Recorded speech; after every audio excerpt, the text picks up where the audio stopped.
Thank you, Lascan Corla. Can I first of all commend my colleague Derek Nolan. I couldn't put it better than what he has said, but I will try to add to it for most certainly. Firstly, I want to welcome the news that the promissory note payment due for the end of this month has been delayed. I believe this is very good news, and that's an understatement. Of all the evidence that has been going on, it's evidence that our strategy of patient engagement with our EU partners is working. The reality is we are dependent on others to finance our deficit, so we do not have the option of acting unilaterally. This decision, I believe, shows that we are following the right path for the best interests of our country, our people. From listening to the debate last night on this motion and today, I heard calls for an honest debate by Sinn Féin on this treaty and on its merits, and without efforts to frighten people.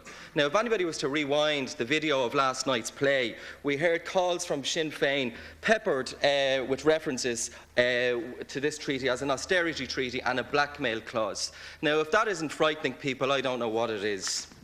There is one statement, however, in this motion that I do support, and this is the debate, is to have a debate on the merits of this treaty. I see this treaty as being about our responsibilities in a common currency area. This is our currency, the one we all use daily, as Derek Nolan pointed out, the one that's in our pockets, that pays our bills, that pays our mortgages, that pays for our kids' lunches to go to school.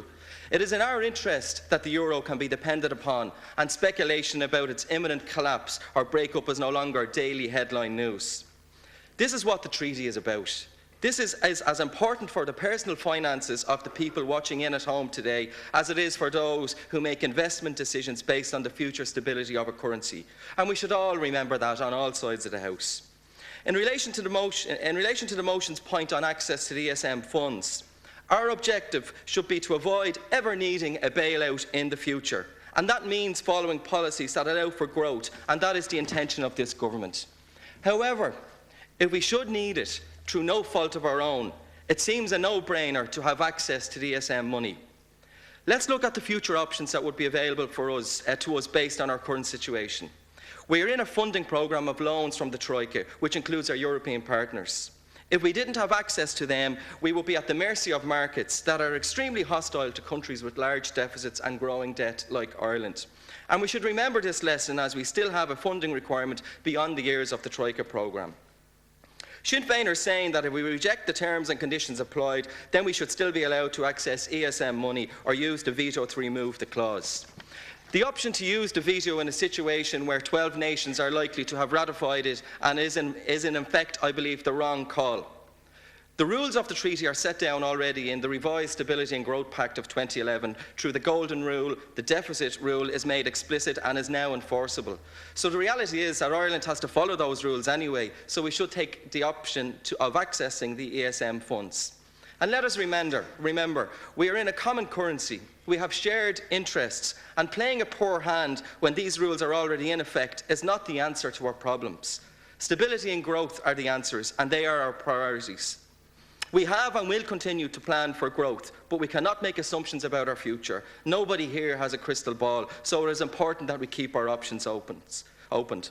The policy advocated by Sinn Féin that we should demand access to common financing or to use the veto, even if the referendum result is a no, is unlikely to get us far. And that's why I'll be voting against the opposition's motion.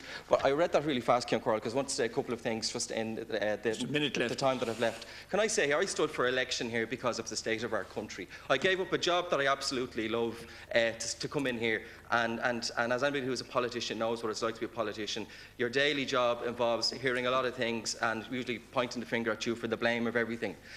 And I am absolutely sick and tired of hearing negativity when there's positivity around. And I'm sick and tired of the rubbish that comes out of certain people in this House, damning when there's actually positive news. It's inherently wrong to sit there and say nothing but negativity when there's actually positivity happening today. This has been the best day since this government came into office in a year. This is showing that our economy is moving forward. We're not there, but it's a very significant step. And I think it's a shame on anybody who comes in here today and plays with words and says that this isn't a good day. And anybody just has to look at leaders' questions. There wasn't a word of positivity, except from Shane Ross, might I say there, about the steps that have been made by this government. If we are interested in the people who elected us, let's be honest to them, and let's say that today is a bloody good day. Thanks, Count Thank you, Deputy.